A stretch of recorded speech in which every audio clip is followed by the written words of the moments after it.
Hi guys, welcome to my channel. Today we are going to see how Sophie Cunningham hilariously destroys eye poker Jacy Sheldon again. But before we start, make sure you like, comment, and subscribe because it really helps. Watch until the end to see what really happened between the two. Now, let's dive in. The flashpoint. It didn't start with a quote tweet or a post-game soundbite. It started in the heat of a game that had already slipped into chaos. Caitlin Clark, walking sellout, every night bullseye, caught a shot to the face from Jacy Sheldon as the Fever tried to claw back. Whistles blew, tempers rose, and the atmosphere tilted from chippy to volatile. Before anyone could reset, more after the whistle rough stuff followed from other opponents, confirming what Fever fans had been feeling for weeks.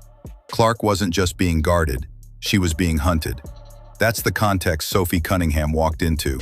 No assumptions, no committee meetings, just the unspoken rule every elite team learns early. If they hit our star, we hit back within the lines. Sophie didn't log it as a complaint, she logged it as a response. Later, when Sheldon drove, Cunningham delivered a hard, clean foul, firm enough to send a message, controlled enough to avoid crossing into reckless. The point wasn't to injure, it was to recalibrate the game's boundaries. You can test Clark if you want, but it won't be free. The sequence mattered because it flipped the story. Until then, the narrative centered on Clark as the target and the officials as the inconsistent gatekeepers. Sophie shifted it to accountability. She turned a scattered pattern of accidental contact into a bill that someone finally had to pay. It was old-school basketball logic. Protect the headliner, protect the possession, protect the brand. Executed by a player who understands timing as well as spacing. And the crowd felt the pivot. The Fever bench popped. The broadcast replay lingered. Social feeds started bookmarking the moment as the night something changed. Cunningham didn't strut or grandstand. She just reset the temperature and moved on. But the message stuck. Indiana would not let Clark play 1-on-5 against the league's most cynical instincts. Section 1 ends where the rivalry really begins. Sheldon had her shot.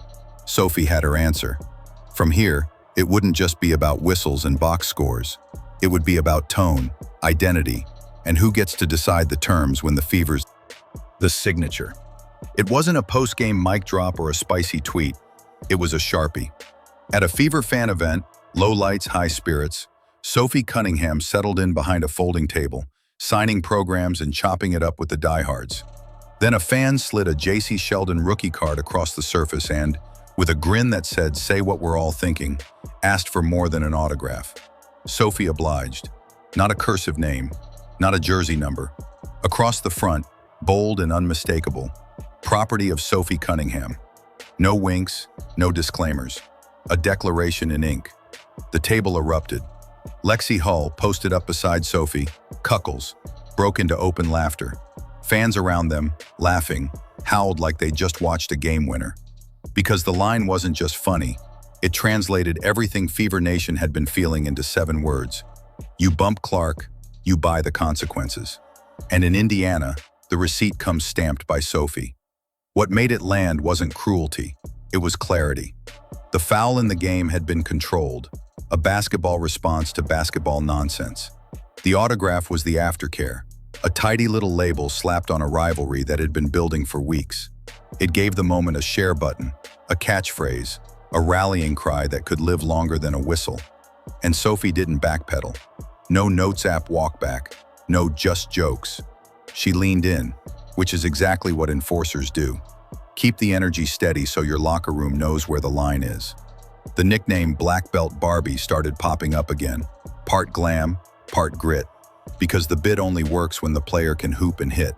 Sophie checks both boxes. In a league still fighting for mainstream oxygen, these are the moments that travel. A meme becomes a memory becomes identity.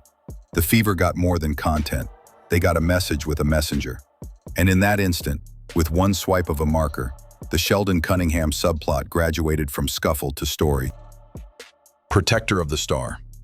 Every superstar needs a shadow, the kind of teammate who erases cheap shots before they multiply. In Indiana, Caitlin Clark has Sophie Cunningham. The job description isn't written in the playbook, but everyone in the WNBA knows it exists. Make opponents think twice before testing the franchise's centerpiece. For months, Clark had been eating elbows, hip checks, and accidental contact that mysteriously always found her face or ribs. The league hadn't exactly rushed to shield its biggest draw, and opponents noticed. Without a deterrent, the message was simple. Clark was open season. Enter Sophie. She isn't a fringe player logging 3 minutes to burn a foul. She's a starter-level talent who can guard multiple positions, drill a three, and still make sure the physical balance stays honest. Against Sheldon, her foul was a basketball play with a subtext. You touch her, you deal with me. It wasn't showboating, it was a promise. The comparison to other sports came fast. Hockey has its goons for Gretzky, Jordan had Oakley, Curry has Draymond. Now Clark has Sophie, a player with enough skill to stay on the floor and enough edge to change how opponents approach her teammate. And it works both ways.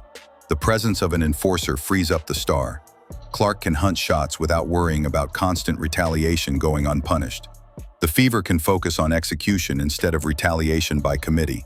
The fans can enjoy the game knowing someone is willing to step in if the whistle stays silent. Sophie's reputation is no longer just three-point shooter or high-energy forward. It's protector, tone setter, don't test this team. And for a roster trying to build its identity in a league still learning how to guard its brightest names, that role is worth as much as any stat line. Production with teeth. Enforcers who can't play fade fast. Sophie Cunningham is sticking because the game backs up the bark. Since the break, she's stepped into threes with zero hesitation, turned broken plays into points, and stacked reliable double-digit nights while the Fever sort out who they are in close games. That Phoenix win? She dropped a calm 18 when Indiana needed someone other than Clark to keep the scoreboard moving. The value isn't just the makes, it's the timing. Sophie's buckets arrive in momentum swings. The stop and pop three after a defensive stand, the strong take that halts a 6-0 opponent run, the extra pass assist that turns a good shot into a great one. She plays offense like she plays defense, decisive, assertive, and never waiting for permission. That blend, spacing the floor, defending on the edge, and carrying the emotional thermostat, lets the Fever run cleaner actions for Clark. Defenses can't load up as freely when Sophie is a threat off the catch, and they think twice about bullying when the ledger will be balanced on the next trip. It's why the black belt Barbie bit lands. It isn't cosplay, it's a skill set with an edge. She'll fight for positioning, fire from deep, crack a grin at the bench, then jog back to pick up the toughest perimeter assignment. Production plus presence. That's not noise, that's winning infrastructure. The league's blind spot. Here's the uncomfortable part. This storyline shouldn't need Sophie. The WNBA's biggest draw has spent month after month wearing extra contact like a name tag, and too often the response has been late whistles, light fines, or nothing at all. When superstars drive audiences and revenues, leagues usually wrap them in bubble wrap made of precedent, quick texts for cheap shots, tone-setting early calls, and a reputation tax for repeat offenders. Clark hasn't consistently gotten that halo. Without institutional guardrails, the vacuum fills itself. Opponents test boundaries because the cost is low and the content payoff is high. Chippiness becomes a tactic. Accidental contact becomes a trend. And the conversation shifts from basketball to behavior, which is the last thing a league chasing mainstream momentum needs. Sophie's response, clean, firm, public, works precisely because it exposes the gap. She didn't ask for special treatment. She enforced standard treatment. You hit our centerpiece. We answer within the rules. It's deterrence, not theatrics, and it gives the refs a clearer runway. Call the first one tight, and you won't have to adjudicate the sequel. Protecting stars isn't favoritism, it's ecosystem management. The game flows, the broadcasts tell better stories, the clips that go viral are skill plays, not skirmishes. Until the W tightens that framework, players like Sophie will keep shouldering the job. And as long as she does it with control and production, fans will see it for what it is, a necessary fix to a preventable problem. The rival recast. Fair or not, storylines stick faster than stat lines, and Jacy Sheldon's public image is getting written in Sharpie. Drafted 5th overall, bounced early, and now bookmarked on fan timelines for groin knees, facial swipes, and a rivalry she didn't exactly win. Her name trends more for contact than craft. That's the cost of a few viral frames in a league where every clip is context, and context is currency. Sophie's foul didn't create that narrative, it crystallized it. By answering within the lines, and then tagging the moment with that property of Sophie Cunningham autograph, she turned a string of borderline plays into a clearly labeled matchup. Suddenly, Sheldon isn't just young guard finding her footing. She's the foil in Indiana's origin story. The card becomes a meme, the meme becomes a brand mark, and the brand mark becomes the first thing casuals remember. None of this says Sheldon can't hoop or won't rewrite the arc. It says that right now, the ledger is emotional, not analytical. Fans don't cite her defensive footwork. They cite the bump on Clark and the bear hug that followed. In a sport fighting for attention, the crowd will always choose the chapter with conflict over the page with plus-minus. That's why the recalibration matters. If Sheldon wants the conversation to shift, she'll need a game, on national TV ideally, where her shot-making and on-ball pressure drown out the old clips. Until then, she's the character who set the scene for Sophie's rise, and that's a role the Fever fan base is happy to keep in syndication. From meme to identity. What started as a Sharpie joke turned into scaffolding for the Fever's culture. Property of Sophie Cunningham wasn't just a punchline, it was a portable creed fans could chant, post, and wear. That's how identity spreads. Clean lines, clear stakes, and a face brave enough to own the bit. Inside the locker room, that clarity matters. An enforcer isn't just insurance for your star, she's a thermostat. When Sophie draws a line, everyone else can play freer inside it. Screens get set a little firmer, cuts get made a little harder, and the team's collective body language says, "We're not here to be pushed around." That cohesion reads on broadcast and multiplies in the arena. For the fan base, the moment delivers a story they can tell each other without stats. It's shorthand for accountability. You hit ours, we answer. Clean, quick, and loud enough to trend. Sponsors notice. Neutrals notice. Suddenly, Indiana isn't just the team with the phenomenon. It's the team with a personality. Edge without chaos, humor without apology. That's the alchemy. A meme that reinforces standards, a rivalry that sharpens purpose, and a player who can back her signature with buckets. Identity, codified in ink. Deterrence, up close. Deterrence isn't a quote, it's a calculus.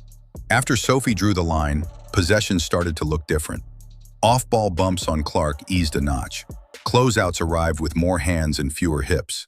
Guards who might have hunted contact veered into floaters instead of chests. That's not coincidence. That's risk management in sneakers.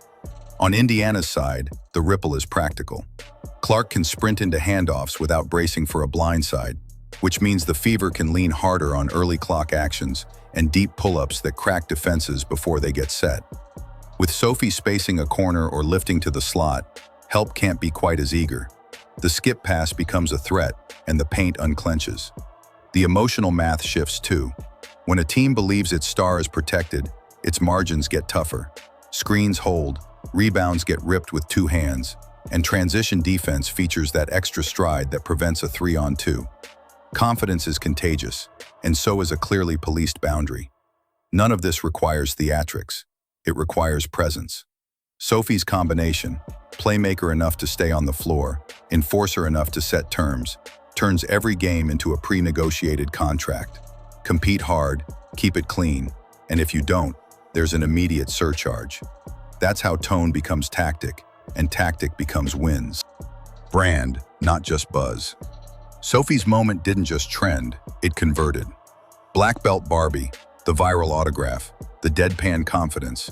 Together they form a brand architecture you can see from the upper bowl. It's sticky, portable, and monetizable. A nickname with personality, a signature line that doubles as a slogan, and game tape that proves it isn't cosplay.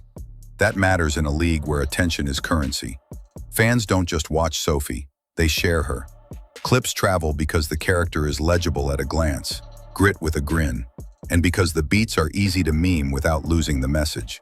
The brand scales from a courtside quip to a hoodie graphic to a pregame segment without breaking tone. It also complements Clark rather than competing with her. Where Caitlin's draw is gravity, range, pace, star wattage, Sophie's is posture. Protect, provoke, within reason. Punctuate. One sells the sizzle, the other guarantees the steak arrives hot. That pairing gives the Fever a two-track story. The Phenom and the Protector, both marketable, neither redundant. The key is that the on-court resume validates the off-court persona. She hits threes, defends angles, and sets the emotional thermostat. That credibility lets sponsors, media, and fans lean into the bit without fearing it'll age like a meme of the week. It's not just buzz, it's a role with receipts, inked on a card, stamped on a timeline, and paid off in possessions. What lingers and what's next? Rivalries don't end with a whistle, they ferment. The next Fever Sun tilt arrives preloaded. Sheldon's pride, Sophie's posture, Clark's perimeter gravity, and a crowd waiting for subtext between every screen and box out. Cameras will hunt their angles, refs will feel the room, and the first hard bump will either signal escalation or proof that boundary's stuck. For Indiana, the long game is discipline disguised as swagger. Sophie's deterrence only works if it stays controlled. Early chest-ups, clean verticality, timely digs, and the occasional message foul that never drifts into reckless. The win condition isn't a viral clip. It's a fourth quarter with Clark upright, the Fever organized, and Sophie still on the floor to close. League-wide, this saga is a stress test. If officials set tone early and consistently, the story shifts back to actions and X's. If they don't, enforcers will keep writing the margins. Either way, the blueprint is visible. Protect your star, build an identity that travels, and let your tough plays cash out as clean possessions, not crowded report cards. For Sheldon, the exit ramp is performance. One nationally lit game of composed on-ball defense and timely shot-making reframes the reel. Otherwise, she remains the foil in someone else's brand story. For Sophie, the ceiling is broader. Keep stacking efficient nights, keep the thermostat steady, and the Black Belt Barbie moniker graduates from meme to franchise pillar. And for Fever fans, the assignment is simple. Hold the standard. Cheer the jokes, sure, but celebrate the jazz. The screen angle that springs a three, the rotation that erases a layup, the late-game poise that silences a run. If Indiana keeps pairing edge with execution, this won't just be a moment, it'll be a model.